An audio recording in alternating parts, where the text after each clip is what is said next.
اعوذ باللہ من الشیطان الرجیم بسم اللہ الرحمن الرحیم صلی اللہ علیہ حبیب محمد وآلہ وصحبہ وسلم الحمدللہ رب العالمین والصلاة والسلام علی سیدنا المرسلین۔ فیضان شبان، دعائے عطار یا رب المصطفیٰ جو کوئی صفات کا مطالعہ کرتا ہے، حضور وسلم کے اس پیارے مہینے کی عبادات کا مطالعہ کرتا ہے، بتاتا ہے، اظہار کرتا ہے، لوگوں کو درس دیتا ہے، اللہ تعالیٰ اس کو بے حساب بخش دیتا ہے۔ اہل بیت عطار کے روشن چراغ حضرت امام جعفر صادق رحمۃ اللہ علیہ نے فرمایا، جو کہ شبان المعظم میں روزانہ 700 مرتبہ درود پاک پڑھے گا، اللہ کریم کچھ فرشتے مقرر فرما دے گا جو اس درود پاک کو رسول اللہ صلی اللہ علیہ وسلم کی بارگاہ میں پہنچائیں گے۔ اس سے رسول اللہ صلی اللہ علیہ وسلم کی روح مبارک خوش ہوگی۔ پھر اللہ پاک ان فرشتوں کو حکم دے گا کہ اس درود پڑھنے والے کے لیے قیامت تک دعائے مغفرت کرتے رہو۔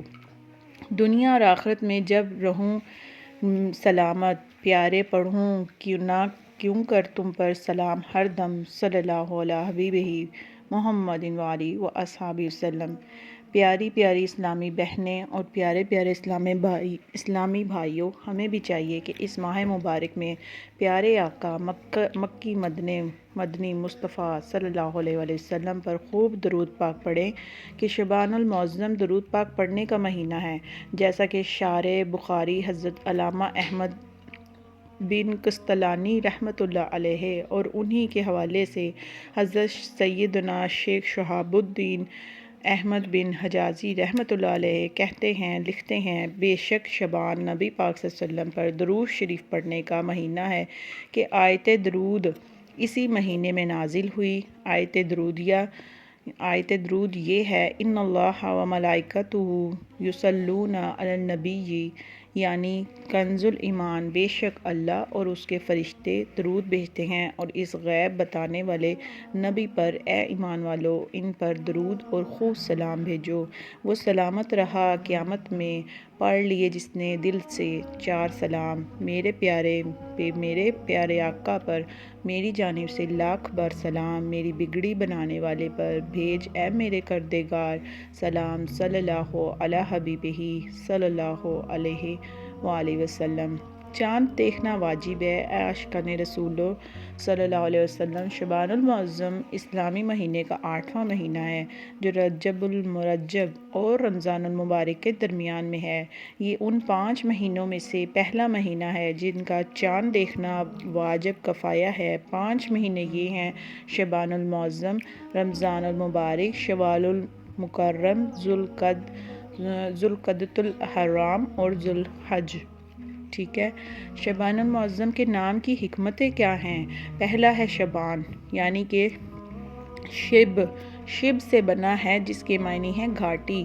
چونکہ اس مہینے میں خیر و برکت کا عمومی نزول ہوتا ہے، اس لیے اسے شبان کہا جاتا ہے۔ جس طرح گھاٹی پہاڑ کا راستہ ہوتا ہے، اسی طرح یہ مہینہ خیر و برکت کا راستہ ہے۔ رسول اللہ صلی اللہ علیہ وسلم نے ارشاد فرمایا کہ اس مہینے کو شبان اس لیے کہا جاتا ہے کہ اس میں روزہ رکھنے والے کے لیے بہت سی بھلائیاں شاخوں کی طرح پھوٹتی ہیں، یہاں تک کہ وہ جنت میں جا پہنچتا ہے۔ حضرت امام رافع علیہ رحمۃ اللہ علیہ فرماتے ہیں، اس حدیث پاک کا مطلب یہ ہے کہ ماہ شبان میں مسلمان ذکر و اذکار، نیکیوں اور قرآن پاک کی تلاوت کی طرف مائل ہو جاتے ہیں اور رمضان المبارک کے لیے تیاری کرتے ہیں، اور شبان المعظم میں رمضان المبارک کے روزوں کی فرضیت کا حکم نازل ہوا ہے۔ ماہ شبان میں استقبال رمضان کی تیاری کیا ہے؟ پیاری اسلامی بہنوں اور اسلامی پیارے بھائیوں، شبان کا مہینہ چونکہ رمضان سے پہلے آتا ہے، لہٰذا جس طرح ماہ رمضان میں روزے اور تلاوت قرآن کا حکم ہے، اسی طرح ماہ شبان میں بھی اس کی بڑی اہمیت ہے کہ روزے رکھے جائیں اور تلاوت قرآن کی جائے تاکہ استقبال رمضان کی تیاری ہو جائے اور نفس کو عبادات کی عادت ہو جائے۔ صحابہ کرام کا انداز مبارک کیا تھا؟ جنتی صحابی حضرت انس رضی اللہ عنہ فرماتے ہیں، شبان کا مہینہ آتا تو مسلمان قرآن کریم کی تلاوت میں مشغول ہو جاتے، اپنے مالوں کی زکوٰۃ ادا کر دیتے تاکہ کمزوروں اور مسکینوں کو بھی رمضان کے روزوں کی طاقت ملے۔ تلاوت قرآن کا مہینہ۔ عظیم تابعی بزرگ حضرت سلمہ بن خیل فرماتے ہیں ماہ شعبان کو تلاوت قرآن کرنے والوں کا مہینہ کہا جاتا تھا۔ حضرت حبیب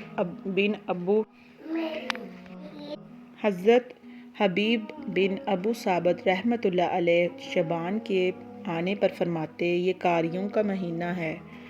حضرت عمرو بن قیس رحمۃ اللہ علیہ ماہ شعبان المعظم کی آمد پر اپنی دکان بند کر دیتے اور تلاوت قرآن کے لیے فارغ ہو جاتے۔ برات دیگ عذاب قبر سے نار جہنم سے ماہ شعبان کے صدقے کر فضل و کرم مولا صلی اللہ علیہ حبیبہ صلی اللہ علیہ وآلہ وسلم۔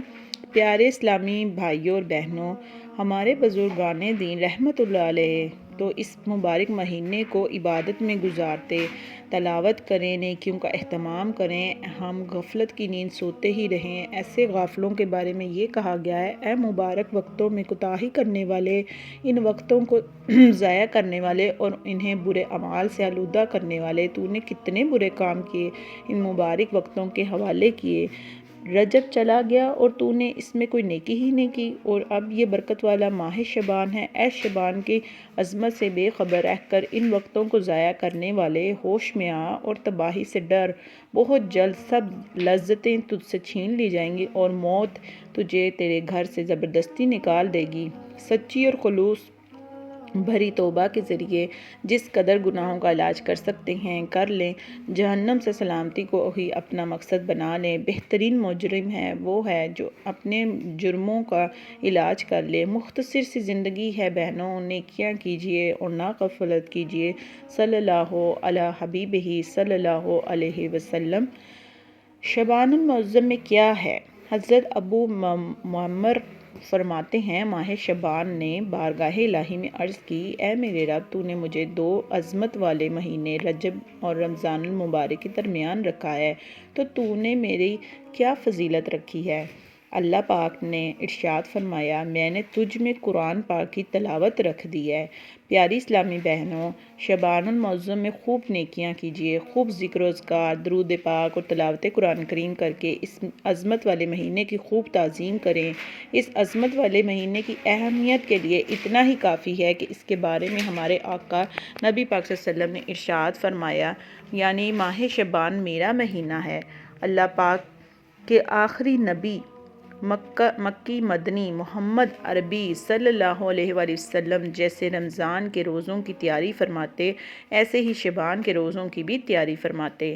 نیز آپ صلی اللہ علیہ وسلم نے تعظیم رمضان کے لیے شعبان کے روزوں کو سب سے افضل روزے قرار دیے، جیسا کہ جنتی صحابی حضرت انس سے روایت ہے کہ حضرت صلی اللہ علیہ وسلم سے سب سے افضل روزوں کے بارے میں پوچھا گیا تو آپ صلی اللہ علیہ وسلم نے ارشاد فرمایا، رمضان کی تعظیم کے لیے شعبان کے روزے ہیں۔ صلی اللہ علیہ وآلہ وسلم۔ روزوں کی عادات کیسے ہو سکتی ہیں؟ شعبان المعظم کے روزوں کی ایک حکمت یہ بھی بیان کی گئی ہے کہ شعبان المعظم کے روزوں سے رمضان کے روزوں کی مشق یعنی کہ پریکٹس ہو جاتی ہے، تاکہ رمضان کے روزوں میں مشقت اور تکلیف محسوس نہ ہو، بلکہ تب تک بندے کو روزوں کی عادت ہو چکی ہو اور رمضان سے پہلے شعبان میں روزوں کی مٹھاس اور لذت کا احساس ہو چکا ہو۔ لہٰذا جب ماہ رمضان آئے تو بندہ چستی کے ساتھ رمضان کے روزے رکھنے لگے۔ شعبان کے روزوں سے محبت کیا ہے؟ ام المؤمنین حضرت بی بی عائشہ صدیقہ رضی اللہ عنہا فرماتی ہیں کہ رسول اللہ صلی اللہ علیہ وآلہ وسلم کو ماہ شعبان میں روزے رکھنا تمام مہینوں سے سب سے زیادہ پسند تھا۔ اس میں روزے رکھا کرتے اور پھر اسے رمضان سے ملا دیتے۔ ام المؤمنین حضرت بی بی عائشہ صدیقہ رضی اللہ عنہا سے روایت ہے، رسول اللہ صلی اللہ علیہ وآلہ وسلم پورے شعبان کے روزے رکھا کرتے تھے اور فرماتے تھے، اپنی استطاعت کے مطابق عمل کرو کہ اللہ پاک اس وقت تک اپنا فضل نہیں روکتا جب تک کہ تم اکتا نہ جاؤ۔ شارح بخاری حضرت علامہ مفتی محمد شریف الحق امجدی اس حدیث پاک کے تحت لکھتے ہیں، مراد یہ ہے کہ شعبان میں اکثر دنوں میں روزے رکھتے تھے۔ استغلیباً یعنی کہ غلبے اور زیارت کے لحاظ سے کل یعنی سارے مہینے کے روزے رکھنے سے تعبیر کر دیا۔ جیسے کہتے ہیں فلاں نے پوری رات عبادت کی جبکہ اس نے رات میں کھانا بھی کھایا ہو اور ضروریات سے فارغ بھی کی ہو، اور یہاں تقریباً اکثر کو کل کہہ دیا۔ مزید فرماتے ہیں اس حدیث سے معلوم ہوا ہے کہ شعبان میں جسے قوت ہو وہ زیادہ سے زیادہ روزے رکھے، البتہ جو کمزور ہو وہ روزہ نہ رکھے، کیونکہ اس سے رمضان کے روزوں پر اثر پڑے گا۔ یعنی کہ محمل یعنی کہ مراد وہ مقصد ہے کہ ان احادیث کا جن میں فرمایا گیا کہ نصف یعنی کہ آدھے شعبان کے بعد روزہ نہ رکھو۔ اگر کوئی پورے شعبان المعظم کے روزے رکھنا چاہے تو اس کو ممانعت بھی نہیں ہے۔ الحمدللہ عاشقان رسول کی دینی تحریک دعوت اسلامی کے بہت سے بھائیوں نے، اسلامی بہنوں نے رجب اور شعبان المعظم دونوں مہینوں کے روزے رکھنے کی ترغیب کی ہوتی ہے، اور مسلسل روزے رکھتے ہوئے یہ حضرات رمضان المبارک سے مل جاتے ہیں۔ شفاعت مصطفیٰ حضرت علامہ شاہ فضل رسول بدعوانی رحمۃ اللہ علیہ فرماتے ہیں کہ جو شعبان المعظم کے روزے اس لیے رکھے کہ حضور صلی اللہ علیہ وسلم کو پسند تھے، اس سے حضور صلی اللہ علیہ وسلم کی شفاعت نصیب ہوگی۔ سبحان اللہ فرمائیں گے جس وقت غلاموں کی شفاعت میں بھی ہوں، غلام آپ کا مجھ کو نہ بلانا، فرما کے شفاعت میری اے شافع محشر، دوزخ سے بچا کر مجھے جنت میں بسانا۔ جنتی صحابی حضرت اسامہ بن زید نے عرض کی یا رسول اللہ صلی اللہ علیہ وسلم، میں دیکھتا ہوں کہ آپ صلی اللہ علیہ وسلم جس طرح شعبان کے روزے رکھتے ہیں اسی طرح کسی اور مہینے میں روزے نہیں رکھتے۔ فرمایا رجب اور رمضان کے بیچ میں یہ مہینہ ہے، لوگ اس سے غافل ہیں، اس میں لوگوں کے اعمال اللہ کریم کی بارگاہ میں پیش کیے جاتے ہیں، مجھے یہ محبوب ہے، مجھے یہ پسند ہے، اور مجھے یہ بہت پسند ہے کہ میرا عمل اس حال میں اٹھایا جائے کہ میں روزے دار ہوں۔ سبحان اللہ۔ پیاری اسلامی بہنوں، ہمارے پیارے آقا رسول اللہ صلی اللہ علیہ وسلم کا یہ عمل یقیناً ہم غلاموں کی تعلیم کے لیے بھی تھا، جبھی تو فرمایا گیا کہ رجب اور رمضان کے بیچ میں یہ مہینہ ہے، لوگ اس سے غافل ہیں، لہٰذا ہمیں چاہیے کہ ہم خواب غفلت سے بیدار ہو جائیں، نیکیوں میں اضافہ کریں اور آخرت کو بہتر بنانے کی فکر کریں، نیز اس اچھی نیت سے ماہ شعبان کے روزے رکھنے میں دلچسپی لیں کہ اس مہینے میں جب ہمارا اعمال نامہ ہمارے اللہ پاک کی بارگاہ الہی میں پیش کیا جائے گا تو اے کاش ہم بھی روزے دار ہوں، یوں میرا دنیا سے سفر ہو، پیش نظر ہوں ان کا جلوہ، ان کی چوکھٹ میرا سر ہو، یا اللہ میری جھولی بھر دے، صلی اللہ علی حبیبہ صلی اللہ علی محمد۔ پیاری اسلامی بہنوں، شعبان المعظم کی 15ویں رات یعنی کہ شب رات بڑی بابرکت رات ہے۔ اس رات اللہ پاک کی خوب رحمتوں برکتوں کا نزول ہوتا ہے۔ اللہ پاک کی بارگاہ میں اس رات خاص طور پر دنیا اور آخرت کی بھلائی کی دعا مانگنی چاہیے، کیونکہ اس رات دعائیں قبول ہوتی ہیں۔ اللہ پاک کے آخری نبی مکی مدنی محمد عربی صلی اللہ علیہ وسلم نے 5 راتوں کے بارے میں فرمایا کہ ان میں دعا رد نہیں کی جاتی، جن میں سے ایک شعبان کی 15ویں رات ہے یعنی کہ شب رات بھی ہے۔ حضرت علامہ علی قاری رحمۃ اللہ علیہ نقل کرتے ہیں کہ شب رات کے 4 نام ہیں: لیلۃ المبارکہ یعنی کہ برکت والی رات، لیلۃ البراۃ یعنی کہ نجات والی رات، لیلۃ الصلح یعنی کہ دستاویز والی رات، لیلۃ الرحمت یعنی کہ رحمت والی رات۔ مزید فرماتے ہیں اسے لیلۃ البراۃ اور لیلۃ الصلح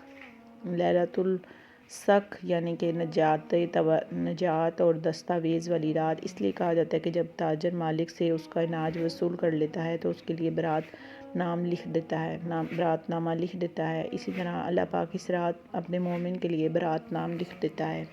حضرت علامہ سیدنا محمد بن علوی مالکی نے مزید چند نام بھی رکھ دیے ہیں، جس میں لیلۃ القسمت، لیلۃ التکفیر کیونکہ اس رات گناہ مٹا دیے جاتے ہیں، لیلۃ الاجابۃ یعنی کہ اس رات دعا قبول ہو جاتی ہے، لیلۃ الحیاتی، لیلۃ العید الملائکہ یعنی کہ فرشتوں کی شب عید ہے، لیلۃ الشفاعت، لیلۃ الجائزہ، لیلۃ الرجحان، لیلۃ التعظیم، لیلۃ القدر، لیلۃ الغفران۔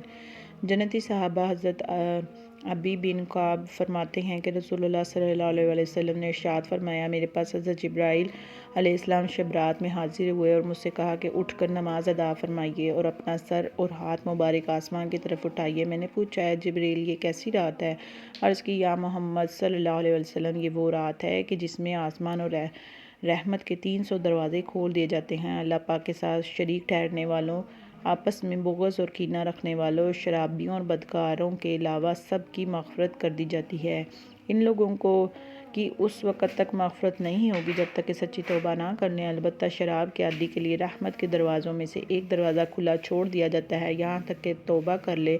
جب وہ توبہ کر لیتا ہے تو اس کی مغفرت کر دی جاتی ہے۔ اسی طرح کینہ رکھنے والے کے لیے بھی رحمت کے دروازے میں سے ایک دروازہ کھلا چھوڑ دیا جاتا ہے یہاں تک کہ وہ اپنے ساتھی یعنی جس سے کینہ رکھتا ہے اس سے بات چیت کر لے۔ جب وہ اس سے بات چیت کر لیتا ہے تو اس کی مغفرت بھی کر دی جاتی ہے۔ حضور صلی اللہ علیہ وسلم نے ارشاد فرمایا، اے جبریل، اگر وہ اپنے ساتھی سے کلام نہ کرے یہاں تک کہ شب رات گزر جائے تو حضرت سیدنا جبریل نے عرض کی کہ اگر وہ اسی حالت پر برقرار رہا یہاں تک کہ نزاع کا عالم طاری ہو جانے کے سبب اس کے سینے میں سانس اٹکنے لگ جائے تب بھی اس کے لیے دروازہ رحمت کھلا رہتا ہے۔ اگر وہ موت سے پہلے کینہ مسلم سے توبہ کر لے تو اس کی توبہ مقبول ہے۔ پھر حضرت انور صلی اللہ علیہ وسلم جنت البقیع کی طرف تشریف لے گئے اور سجدے میں جا کر ان الفاظ میں دعا مانگی، اعوذ بعفوک من عقابک واعوذ برضاک من سخطک واعوذ بک منک جل ثناؤک لا ابلغ الثناء علیک انت کما اثنیت علی نفسک۔ یعنی اللہ پاک، میں تیرے عذاب سے تیری معافی، تیری ناراضی سے تیری رضا اور تجھ سے تیری پناہ طلب کرتا ہوں۔ تیری تعریف بلند ہے، میں تیری تعریف کا حق ادا نہیں کر سکتا۔ تیری حقیقی شان وہی ہے جو تو نے خود بیان فرمائی ہے۔ رات کے چوتھے پہر حضرت سیدنا جبریل علیہ السلام نازل ہوئے اور عرض کی، یا محمد صلی اللہ علیہ وسلم، اپنا سر آسمان کی طرف اٹھائیے۔ آپ نے اپنا سر آسمان کی طرف اٹھایا اور دیکھا کہ رحمت کے دروازے کھلے ہوئے ہیں اور ہر دروازے پر ایک فرشتہ آواز دے رہا ہے۔ پہلے دروازے پر ایک فرشتہ یوں پکار رہا ہے کہ مبارک ہو اسے جو اس رات کی عبادت کرے، اور دوسرے دروازے پر بھی ایک فرشتہ یوں پکار رہا ہے کہ مبارک ہو اسے جو اس رات میں سجدہ کرے۔ تیسرے دروازے پر بھی ایک فرشتہ پکار رہا ہے کہ مبارک ہو اسے جو اس رات میں رکوع کرے، اور چوتھے دروازے پر بھی ایک فرشتہ صدا لگا رہا ہو کہ مبارک ہو اسے جو اس رات میں اپنے رب کریم سے دعا مانگے۔ پانچویں دروازے پر بھی ایک فرشتہ یوں آواز لگا رہا ہے کہ مبارک ہو اسے جو اس رات اپنے رب کریم سے دعا کرنے میں مشغول ہو۔ چھٹے دروازے پر بھی ایک فرشتہ پکار رہا ہے کہ اس رات میں مسلمانوں کو مبارک ہو۔ ساتویں دروازے پر بھی ایک فرشتہ پکار رہا ہے کہ اللہ پاک کو ایک ماننے والوں کو مبارک ہو۔ آٹھویں دروازے پر بھی ایک فرشتہ پکار رہا ہے کہ کوئی توبہ کرنے والا ہو کہ اس کی توبہ قبول کی جائے۔ نویں دروازے پر بھی ایک فرشتہ صدا لگا رہا ہے کہ ہے کوئی مغفرت طلب کرنے والا کہ اس کی مغفرت کر دی جائے۔ اور 10ویں دروازے پر بھی ایک فرشتہ ندا دے رہا ہے کہ کوئی دعا کرنے والا ہے کہ اس کی دعا قبول کر لی جائے۔ اور پھر رحمت عالم صلی اللہ علیہ وسلم نے ارشاد فرمایا، اے جبریل، رحمت کے یہ دروازے کب تک کھلے رہتے ہیں؟ عرض کی، رات کی ابتدا سے طلوع فجر تک۔ پیارے آقا صلی اللہ علیہ وسلم نے ارشاد فرمایا، اس رات بکریوں کے بالوں سے بھی زیادہ لوگوں کی مغفرت کی جاتی ہے۔ اسی رات لوگوں کے سال بھر کے اعمال آسمانوں کی جانب بلند کیے جاتے ہیں اور اسی رات رزق تقسیم کیے جاتے ہیں۔ رحمت کا ہے دروازہ کھلا، مانگ اے مانگ بھر جائے گا کشکول، مرادوں سے تیرا دی، سرکار سے سرکار کو مانگوں گا نیازی، دیتا ہے کرم ان کا سدا مانگ رہا ہے ارے مانگ، بن کر میرے آقا کا گدا مانگ ارے مانگ، سرکار نے جس وقت کہا مانگ ارے مانگ، صلی اللہ علی حبیبہ صلی اللہ علی محمد۔ حضرت سیدنا امام ابو حاتم بن محمد غزالی لکھتے ہیں کہ کہا گیا کہ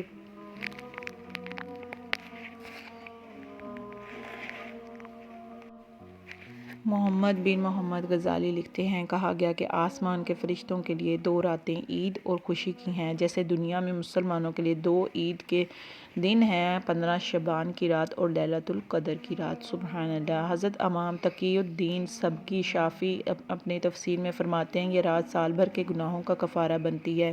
شب جمعہ پورے ہفتے کے گناہوں کا کفارہ اور لیلۃ القدر عمر بھر کے گناہوں کا کفارہ ہوتی ہے، یعنی ان راتوں میں اللہ پاک کی عبادت کرنا اور یاد الہی میں ساری رات جا کر گزار دینا گناہوں کے کفارہ کا سبب ہوتا ہے، اسی لیے ان راتوں کو کفارے کی رات بھی کہا جاتا ہے۔ حضرت کعب الاحبار فرماتے ہیں کہ اللہ پاک شعبان کی 15ویں رات حضرت جبرائیل علیہ السلام کو جنت کی طرف بھیجتا ہے، وہ جنت کو آراستہ ہونے کا حکم دیتے ہیں اور فرماتے ہیں اللہ پاک نے تیری اس رات میں آسمانوں کے ستاروں، دنیاوی دنوں اور راتوں، درختوں کے پتوں، پہاڑوں کے وزن اور ریت کے ذروں کے برابر لوگوں کو جہنم سے آزاد فرما دیا۔ صف ماتم اٹھے خالی ہو زنداں، ٹوٹیں زنجیریں گناہ گارو، چلو مولا نے در کھولا ہے جنت کا۔ صلی اللہ علیہ حبیبِ محمد وآلہ وصحبہ وسلم۔ پیارے نبی پاک صلی اللہ علیہ وسلم شب برات میں مختلف مقامات پر مختلف انداز میں عبادت فرما دیا کرتے تھے، جیسا کہ حضرت بی بی عائشہ صدیقہ فرماتی ہیں کہ رسول اللہ صلی اللہ علیہ وسلم کھڑے ہو کر اور بیٹھ کر مسلسل نماز پڑھتے رہے، یہاں تک کہ صبح ہو گئی۔ صبح تک حضور اکرم صلی اللہ علیہ وسلم کے مبارک قدم سوج گئے تھے، چنانچہ آپ صلی اللہ علیہ وسلم کے قدم مبارک دبانے لگیں۔ اے عاشقان رسول صلی اللہ علیہ وسلم، کبھی ایسا بھی ہو کہ اپنی امت سے پیار کرنے والے پیارے آقا صلی اللہ علیہ وسلم شب رات میں قبرستان تشریف لے گئے اور وہاں جا کے اپنے رب سے اہل قبور کے لیے دعائیں مانگیں، جیسا کہ حضرت سیدنا عائشہ صدیقہ رضی اللہ عنہا فرماتی ہیں کہ میں نے حضور صلی اللہ علیہ وسلم کو شعبان کی 15ویں رات جنت البقیع میں اس حال میں پایا کہ آپ صلی اللہ علیہ وسلم مسلمان مردوں، عورتوں اور شہیدوں کے لیے دعائیں مغفرت فرما رہے تھے۔ صد شکر خدایا ہے تو نے دیا اے رحمت والا آقا، جو رحمت کے رنج اور غم میں راتوں کو اشک بہاتا رہا۔ پیاری اسلامی بہنوں، ہمیں چاہیے کہ رحمت اور مغفرت والی اس مبارک رات کو عبادت کرتے ہوئے ذکر و دعا میں گزاریں، اپنی اور ساری امت کی مغفرت کی دعا کے لیے ساتھ ساتھ قبرستان میں جا کر اپنے مرحومین کے لیے بھی دعائیں مغفرت کریں۔ اللہ پاک کے آخری رسول اللہ صلی اللہ علیہ وسلم نے ارشاد فرمایا، میں نے تمہیں قبروں کی زیارت سے منع کیا تھا، اب زیارت قبور کیا کرو کہ بے شک یہ دنیا سے بے رغبت کرتی اور آخرت کی یاد دلاتی ہے۔ معلوم ہوا کہ وقتاً فوقتاً قبرستان جاتے رہنا چاہیے تاکہ قبروں کو دیکھ کر ہمارے دل میں فکر آخرت ضرور پیدا ہو۔ جنتی ابن جنتی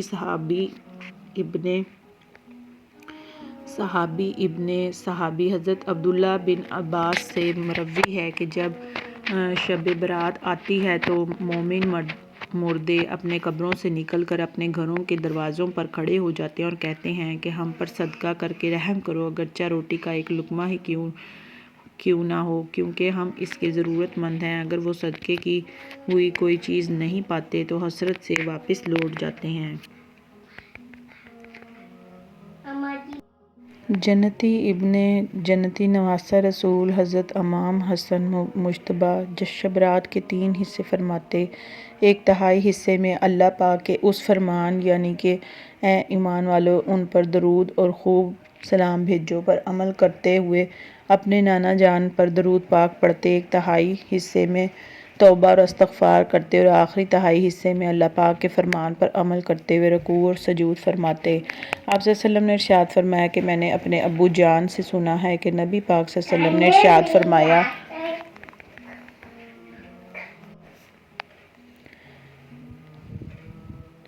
رکوع اور سجود فرماتے۔ آپ صلی اللہ علیہ وسلم نے ارشاد فرمایا، میں نے اپنے ابو جان سے سنا ہے کہ نبی پاک صلی اللہ علیہ وسلم نے ارشاد فرمایا کہ جو نصف شعبان یعنی کہ شب رات کی رات کو زندہ کرے گا، یعنی اس رات عبادت کرے گا، وہ مقربین میں لکھا جائے گا۔ حضرت خالد بن معدان، حضرت لقمان بن عامر اور دیگر بزرگان دین شبان المعظم کی 15ویں رات یعنی کہ شب رات کو اچھا لباس پہنتے، خوشبو سلگاتے اور سرما لگاتے رات مسجد میں جمع ہو کر عبادت کیا کرتے تھے۔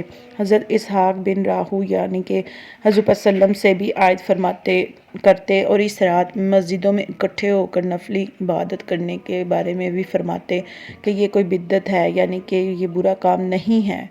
حضرت علامہ شہاب الدین احمد بن حجازی فرماتے شب رات میں عبادت کرنا مستحب ہے۔ حضرت علامہ علی قاری فرماتے ہیں کہ شب رات میں سورۃ دخان پڑھنا مستحب ہے۔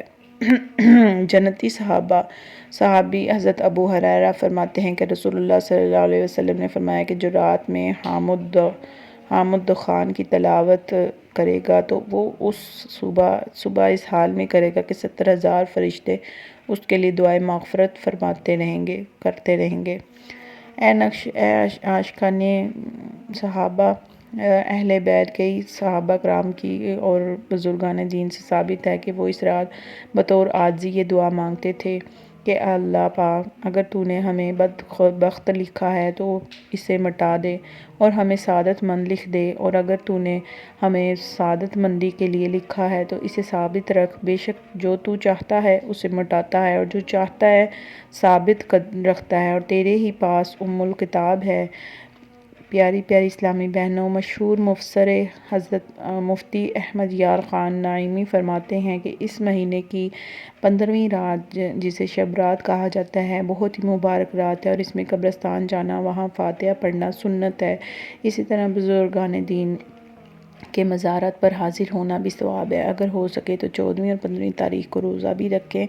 15ویں تاریخ کو حلوہ یعنی کہ بزرگان دین کی فاتحہ پڑھ کر صدقہ اور خیرات کریں۔ 15ویں رات کو ساری رات جا کر نفل پڑھیں، اور اس رات کو ہر مسلمان کے ایک دوسرے سے اپنے قصور معاف کروا لیں، قرض وغیرہ ادا کریں، کیونکہ بغض والے مسلمان کی دعا قبول نہیں ہوتی۔ مزید فرماتے ہیں کہ اگر تمام رات نہ جاگ سکیں تو جس قدر ہو سکے عبادت کریں اور زیارتیں قبول کریں۔ اگر رات کو ساری رات 7 پتے بیری کے پانی میں جوش دے کر غسل کریں تو انشاءاللہ تمام سال جادو کے اثر سے محفوظ رہیں گے، بگڑی قسمت سنور جائے گی۔ ہو نظر سوئے لوح قلم تاجدار حرم، صلی اللہ علی حبیبہ صلی اللہ علی محمد۔ اگر ویڈیو پسند آئے تو لائک، شیئر، سبسکرائب ضرور کر دیں۔